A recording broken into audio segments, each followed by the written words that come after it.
Bienvenue sur la chaîne de Znia, mon nom est Balthazar et j'ai le plaisir de vous parler de l'astrologie lunaire ainsi que de la magie lunaire. La planète Mercure déambulera devant le Soleil lundi le 9 mai 2016. Un événement astronomique rare aura lieu ce lundi. La petite planète Mercure déambulera devant le Soleil dès son ouest, ce qui s'appelle un transit de Mercure. Le phénomène qui s'est produit pour la dernière fois en 2006, pour qu'il ait un passage de Mercure, il faut qu'un trio d'astres, soit Mercure, la Terre et le Soleil, soit dans une configuration bien particulière. Mercure est la première planète à partir du Soleil. Elle est donc une planète intérieure, tout comme Vénus. Leurs orbites sont plus petites que celles de la Terre. Mercure fait le tour du Soleil en 87 jours et demi, alors que notre planète prend 365 et un quart. En moyenne, tous les 116 jours, Mercure passe entre le Soleil et notre planète. Mais parce que son orbite est inclinée de 7 degrés par rapport à celle de la Terre, elle est généralement beaucoup trop au-dessus ou en dessous du Soleil pour qu'on puisse l'observer. Cependant, certaines années, habituellement aux alentours du 8 mai et 2 fois plus souvent autour du 10 novembre, les conditions géométriques sont parfaites pour un passage de Mercure.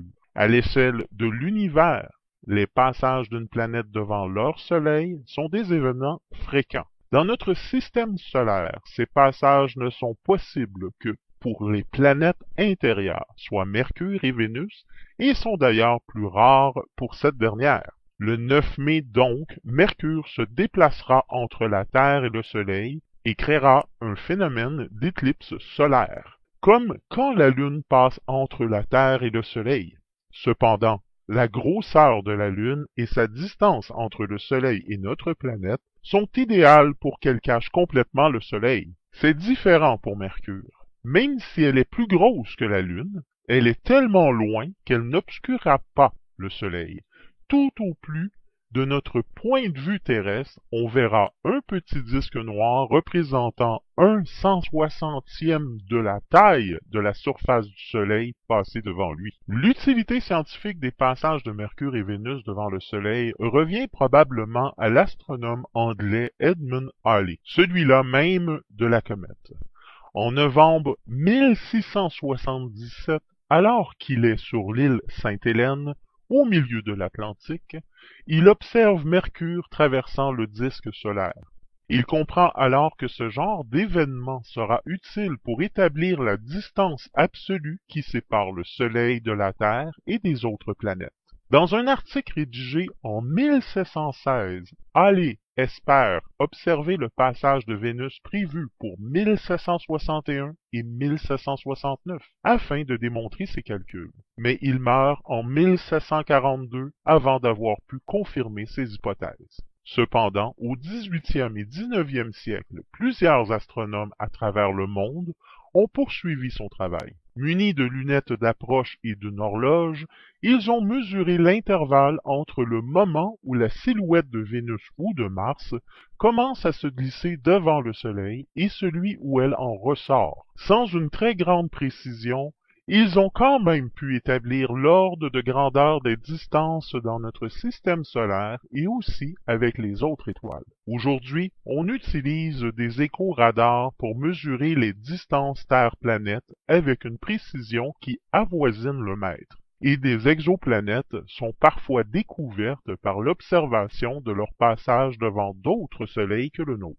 Le phénomène sera invisible à l'œil nu, car Mars est trop petite et trop loin. Un instrument qui grossit 50 à 100 fois, comme un petit télescope, est nécessaire. Et ne tentez pas de chercher Mercure en scrutant le Soleil directement.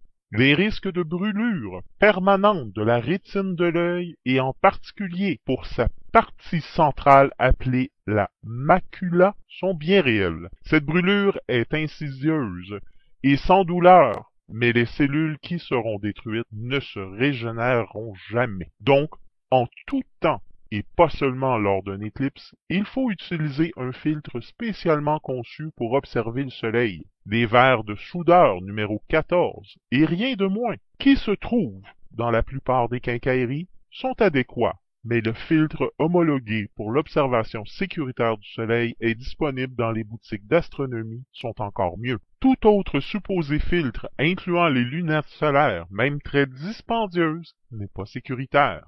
Avisez surtout les enfants afin qu'ils gardent en tête ce conseil pendant toute leur vie. Donc l'idéal pour assister à un passage de Mercure est de se joindre à un groupe d'astronomes amateurs. Vous pourrez ainsi bénéficier de conseils de gens qualifiés et profiter de moyens d'observation appropriés. Revenons à la Lune qui, tant qu'à elle, a une influence importante sur notre planète et notre comportement. Qu'elle régisse les marées ou la plantation de nos jardins, nombreux sont ceux qui tournent la tête vers le ciel à la recherche d'un moment propice à leur action. En magie également, la Lune est un catalyseur dont les différentes phases favorisent la bonne exécution de l'un ou l'autre des rituels. Les actes magiques débutés en nouvelle Lune ne seront pas de même nature que ceux lancés en période de pleine Lune, par exemple. De même, la relation de la Lune et des signes du zodiaque peut elle aussi influencer les travaux magiques. Cette semaine, la Lune transite du Gémeaux à la Vierge.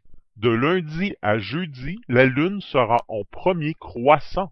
Vendredi, en premier quartier. Et samedi et dimanche, la Lune sera guimbeuse ascendante. Le cycle lunaire dure environ 29,5 jours, soit un peu moins d'un mois. Au cours de ce cycle, la Lune va croître puis décroître, atteignant deux extrêmes représentés par la pleine Lune et la nouvelle Lune. La Lune change de phase environ tous les 16 jours, mais le pouvoir de la pleine Lune et de la nouvelle Lune est surtout ressenti le soir même pour ces deux phases. On considère donc que la croissance et la décroissance de la Lune durent 2 semaines. En magie, une Lune en premier croissant. Cette période dite de lune croissante est la plus utilisée en magie bénéfique. Pendant cette phase où la Lune apparaît chaque jour un peu plus, l'énergie s'accroît dans les actes magiques. Les effets se font plus puissantes lorsqu'on fait un rituel dans le premier quartier de la Lune croissante, à savoir après le passage de la Lune noire vers la Lune blanche. Vous pratiquerez donc à ce moment toutes les invocations bénéfiques, celles qui accroissent les biens, favorisent la prospérité, renforcent l'amour, l'attirance, la chance, le développement, la croissance, les désirs sexuels, la richesse et les talents médiumniques.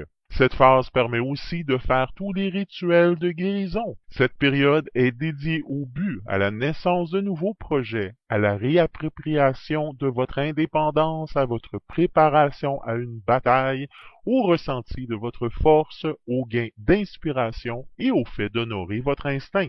En magie, le premier quartier correspond à tous les rituels d'accroissement de biens matériels pour attirer la prospérité, trouver l'amour, ou un emploi par exemple. Son énergie est propice aux souhaits magiques qui nécessitent un renforcement. Elle est favorable pour tout ce qui consiste les nouveaux départs, des débuts de projets. Elle met dans de bonnes conditions pour développer son mental, renforcer sa santé physique et son bien-être. C'est aussi la période pour planter des herbes magiques. Durant son cycle, la Lune traverse tour à tour les différents signes du zodiaque en respectant toujours le même ordre que nous connaissons sur les 12 signes zodiacales. Globalement, la Lune reste 2 à 3 jours dans chacun des signes. Ces moments couplés à la symbolique de chaque signe peuvent renforcer certaines actions magiques, si la symbolique du jour coïncide avec celui du signe dans lequel se trouve la Lune. Ce jour sera d'autant plus bénéfique pour votre action magique. Une première lune guimbeuse ascendante en magie? Qu'est-ce qu'une lune guimbeuse? M'a-t-on demandé. Ceci débute à la nouvelle lune lorsqu'on ne la voit plus du tout. Puis le premier croissant qui grandit jusqu'au premier quartier, un demi-disque lumineux. Puis la lune grossit de plus en plus jusqu'à devenir pleine, c'est-à-dire entièrement éclairée. La période entre le quartier et la pleine lune est la phase guimbeuse ascendante, et c'est la première phase guimbeuse. Période propice aux rituels de croissance. Je vous conseille de finir les longs rituels de croissance par une lune guimbeuse, car la future pleine lune commence déjà à agir. Phase propice aux relations, rencontres du grand amour, promotion sociale. C'est une période prometteuse durant laquelle on a l'impression d'être plus éveillé à ce qui se passe autour de nous. Mais attention, une impression n'est pas toujours réelle. Regardons maintenant l'ambiance de la Lune pour les jours de cette semaine. La Lune représente notre sensibilité, notre humeur, notre réceptivité, nos états d'âme. Elle parcourt le zodiaque à un peu moins de 29,5 jours en jouant au baromètre sur la sensibilité de chacun d'entre nous en nuançant nos réactions quotidiennes. La semaine commence dans une certaine agitation faite d'échanges, de rencontres ou d'apprentissages, aussi divers que variés. Mais cela se calme dès mardi avec le passage de la Lune dans son domicile du Cancer. Tout le monde aura envie de rester dans son cocon protecteur. Le milieu de semaine sera donc plein de douceur et de créativité plutôt sensuelle. C'est un excellent moment, ceux et celles qui désirent un petit bébé. À partir de jeudi, la Lune en Lion ravive les amours, mais aussi l'instinct de prospérité, les jalousies, les désirs excessifs, les dépenses inconsidérées flottent dans les airs, chargées de vanité et de matérialisme. Vous aurez le week-end pour remettre de l'ordre dans vos affaires et lister vos bonnes résolutions pour l'avenir. Lundi, le 9 mai 2016, la Lune sera en Gémeaux. Dans cette position, la Lune favorise les idées, la communication, les expéditions, les rencontres et les petits déplacements. C'est un bon jour pour écrire, téléphoner, discuter, voyager et faire de nouvelles rencontres. Les autres signes qui bénéficient des influences d'une Lune en Gémeaux sont les Verseaux, Balance et Vierge. Pour lundi, si vous aviez des rendez-vous incontournables, c'est le moment de les provoquer et de vous y rendre. Mardi, le 10 mai 2016, mercredi, le 11 mai 2016, la Lune sera en Cancer. Dans cette position, la Lune favorise la maternité, la vie de famille, les rêves prémonitoires. C'est un bon jour pour faire des projets d'avenir, s'occuper de ses enfants, de la maison, du jardin et de ses comptes. Les autres signes qui bénéficient des influences d'une Lune en Cancer sont les Taureaux, Sagittaires et Poissons. Pour mardi, si vous sortez, préférez un dîner aux chandelles à une sortie en boîte. L'ambiance est douce et romantique. Pour mercredi, les flux des événements s'accélèrent, mais sur les grandes lignes, rien ne change fondamentalement. Restez zen. Jeudi le 12 mai 2016, vendredi le 13 mai 2016, la Lune sera en Lion. Dans cette position, la Lune favorise le bien-être, la vitalité, la loyauté et l'envie de briller. C'est un bon jour pour se faire valoir et être admiré. Les signes qui bénéficient des influences de la Lune en Lion sont les Béliers et Sagittaires. Pour jeudi, le climat est à l'outrance. N'entrez pas dans ce jeu un peu malsain. Le retour de bâton ferait trop mal. Pour vendredi, le climat se fluidifie. Vous craignez moins de perdre au sens large dans le cadre de vos initiatives. Samedi le 14 mai 2016, dimanche le 15 mai 2016, la Lune sera en Vierge. Dans cette position, la Lune favorise l'intelligence, les examens, la ponctualité, le sens des convenances, le dévouement et la discrétion. C'est un bon jour pour rendre des petits services et développer ses connaissances. Les autres signes qui bénéficient des influences d'une Lune en Vierge sont les Taureaux, Capricorne et Gémeaux. Pour samedi, c'est un excellent jour pour faire vos comptes et démarrer une épargne qui tiendra la route. Pour dimanche, il faudra être précis aujourd'hui pour éviter des retards et des difficultés futures. Soyez attentifs à votre agenda. Regardons maintenant l'influence de la Lune pour chacun des signes cette semaine. Cette semaine du 9 mai, un sympathique trio Soleil, Mercure et Vénus se retrouvent conjoints en Taureau, en bel aspect de Jupiter, Neptune et Pluton. C'est une bouffée d'air frais dans un ciel par ailleurs houleux, car en toile de fond, une gigantesque bataille se livre entre le tandem Mars-Saturne, Jupiter et Neptune.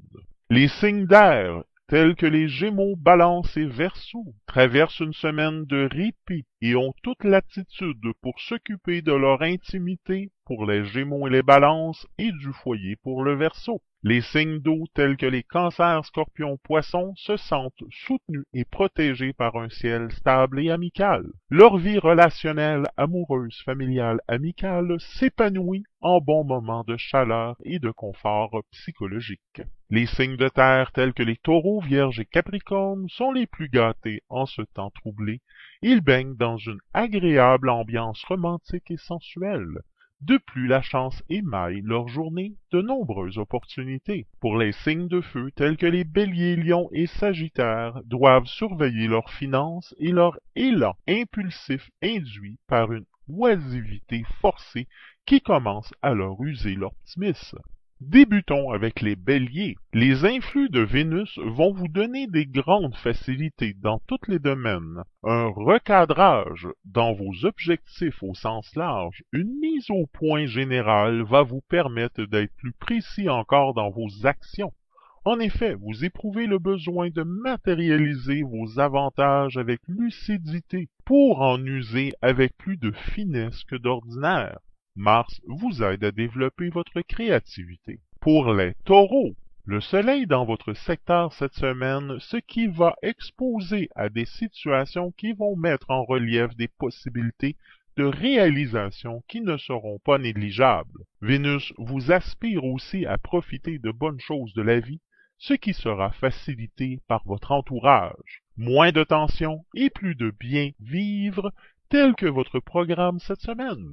Pour les Gémeaux, cette semaine de la Lune va vous aider notablement pour éclairer votre vie d'une généreuse lumière qui vous faisait défaut surtout au plan privé. La période est parfaite pour sortir d'une impasse, de contraintes révolues et pour renouveler votre cercle relationnel, que ce soit au plan social ou privé. Vous ressentirez un grand besoin d'évolution personnelle et vous rencontrez les circonstances pour les réaliser. Pour les cancers, plein de projets en ligne de mire dans vos horizons. Vous aurez tendance à focaliser, à juste titre, sur ceux qui en définitive vous sont les plus stables dans le temps. C'est le moment de réconciliation et de renouveau. Seul le manque de temps, de disponibilité peut freiner l'harmonie de vos relations. Ne vous laissez pas envahir par vos exigences, prenez le temps d'agir à votre façon, votre inspiration est positive. Pour les lions, voici venu le moment de lancer des projets à long terme, et pour nombre d'entre vous, le plus important qui soit. Vous ne manquerez pas de l'élan de base pour oser enfin entreprendre vos idéaux pour les implanter dans la réalité malgré les difficultés. Votre réalisme est encore en phase grandissante. Les circonstances extérieures vont étendre vos horizons, vous ouvrir les yeux sur des possibilités complètement nouvelles. Pour les Vierges, cette semaine favorise la remise en question constructive, la mise au point d'ordre relationnel. Vous éprouverez davantage de facilité à conserver votre aplomb, même dans des situations stressantes. En dépit de ces tendances, les influx de la Lune sont susceptibles malgré tout de générer une telle confiance en vous que vous pouvez avoir du mal à accepter des points de vue différents du vôtre, à accepter tout ce qui touche à la nouveauté, l'inédit. Pour les balances, plus d'assurance et d'aplomb vous permettront d'ouvrir des portes.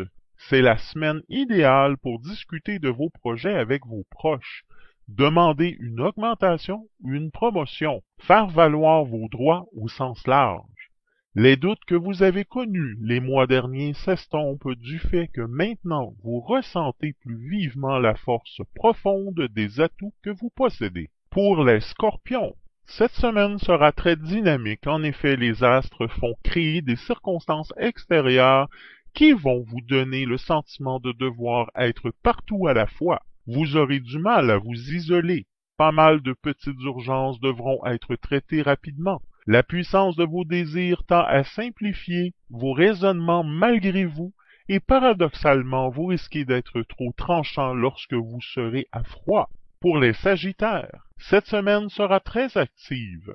Vous allez devoir assumer un quotidien déjà bien huilé, mais aussi y intégrer des nouveautés importantes dans tous les secteurs. Même si votre mode de vie habituel est calme, vous allez connaître des changements qui touchent jusqu'à votre vie au quotidien, notamment avec la Lune. Votre entourage sera remuant. Vous vous sentirez poussé à renoncer à d'anciennes valeurs pour vous consacrer à l'évolution de votre vie. Pour les Capricornes, votre vie sociale sera directement impliquée dans votre vie sentimentale. Il y a des interférences en vue entre ces deux secteurs, ce qui soit par une rencontre sur votre lieu de travail ou une association professionnelle avec votre partenaire, etc. Ne vous camouflez pas dans votre cocon si vous souhaitez vous donner les meilleures chances de rencontre. Il est à prévoir beaucoup de discussions et d'opportunités d'améliorer les rouages de votre relation par ce biais. Pour les Verseaux, vos liens sentimentaux se complexifient cette semaine. De nuances que vous aurez besoin de vivre pleinement. Il n'est pas du tout impossible que vous vous retrouviez en situation de doute si vous êtes en duo actuellement. La tentation extérieure sont plus fortes, plus prenantes en ce qui concerne votre imagination, votre monde émotionnel.